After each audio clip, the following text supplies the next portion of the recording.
My name is Melissa Njung'e. I'm a psychologist and mental health advocate and Zafli Cohort 7 alumni.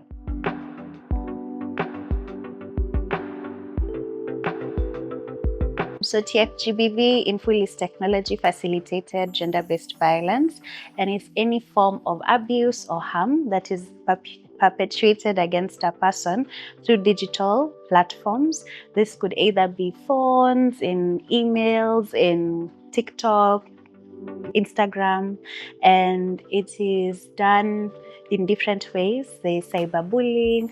That's where someone might post a picture and then people just start commenting about how they look. There's doxing, that's sharing of information of people, personal information online, and also constantly just using technology in a way that will harm a person. That's how I understand it. So TFGBV, as you said, is quite new. And in the community these days, social media is very easy to access, and even just being online. And these days, everyone has a phone. Everyone has Facebook most of the time. So it's important for the community to understand what TFGBV is so that they know how to use social media in a very safe and respectful manner so that people in the digital space community are not harmed.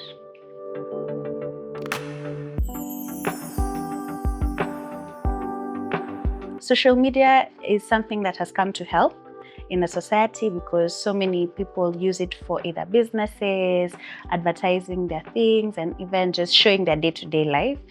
It has come to really harm women and girls when they use their online platforms by either fear. There's a lot of fear around it. There's a lot of anxiety. Sometimes when you post something, someone takes a screenshot and they've posted it elsewhere with mean, hurtful words. So it has made young women and girls to be very cautious and very fearful when being in the digital space.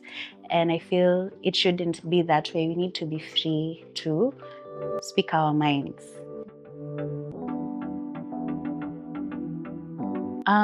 One thing that I've observed, especially with survivors of TFGBV, is that they go through a lot of mental health challenges. Sometimes someone can get to depression because, let's say, there are leaked images online and they're a respectable person in the community, and so now she can't go outside because of some of the things. What will people say? How will people view me? So they can either get depressed, there's anxiety, they isolate themselves.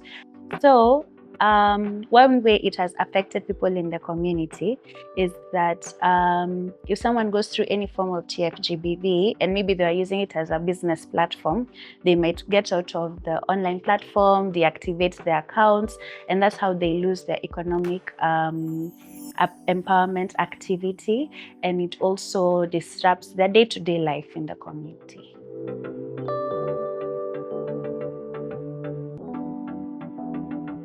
So TFGBV has effects on an individual because of their mental health challenges. They could go through either like social isolation, they might have anxiety when they go outside, then let's say their information is leaked or someone is bullying them online. They might be afraid, they might have so much worry, and they can fall into depression. And unfortunately, we've seen cases where survivors of TFGBV, if they don't get any type of support, they end up dying by suicide. And so it's something that is very serious when an individual faces. In families, there's a lot of shame that goes around. Those ones of, oh, you're the family of so and so, who pictures we saw or who information we have about even their safety, because we saw like in doxing, when they're sharing that information about people's families, they're afraid if they go outside they'll be found by people, and then so there's a lot of fear and shame also in family. In community, it's more about stigma, because if someone has gone through TFGBV and the community knows, they will be very reserved about them. They'd be like, oh, so even you do such things. They'll be very judgy sometimes. So you find that it has an effect on the community, everyone at large. And I think it's important for the community to see the effect so that they know that sometimes what you do online affects people outside.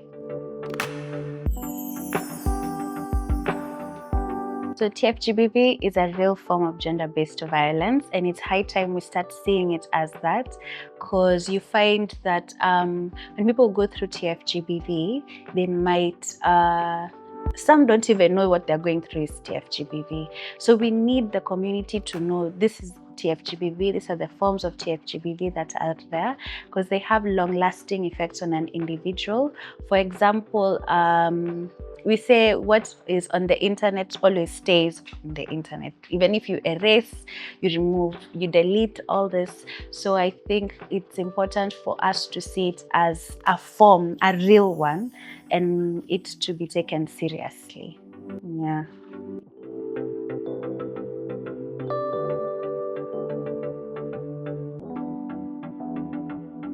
So I'll start from an individual perspective, like young people and young women and girls. They need to have strong ways of protecting their information, like their data. Do you have two-step authentication on your devices or your apps?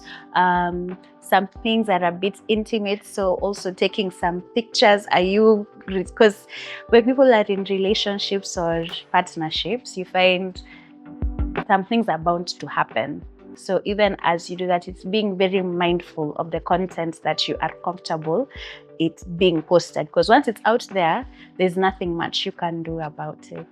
I can say from a school also perspective, they need to come up with curriculums of being a good digital citizen. How children can be able to use these platforms in a safe way, coming up with safeguarding strategies in the websites they use, and also being with a good referral pathway when any form of online abuse happens to children. In the community, I would say sensitization is really important, because as you've said, sometimes people say TFGBV is new, but it's been there. It's just that right now it's being amplified. So the community needs to know what is TFGBV. When they see someone posting in a group pictures and videos of something that is a bit suspicious, how do you report it? Because sometimes it's hard to trace it back. Like you see in WhatsApp forwarded many times, yeah? So how is it that the community can be very aware to identify different forms of TFGBV and come up with ways to calm it down in a way? I can say, let's say for the leadership at large in the community, we have different referral pathways. And one way I think is capacity building the stakeholders, like let's say the police. If someone goes to report that so-and-so is stalking me or is harassing me online, what skills do they have? If it means coming up with policies, because we have in different counties, like here in Kilifi County, there's GBV policy that is already in place.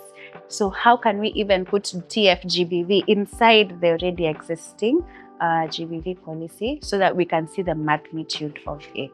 Yeah.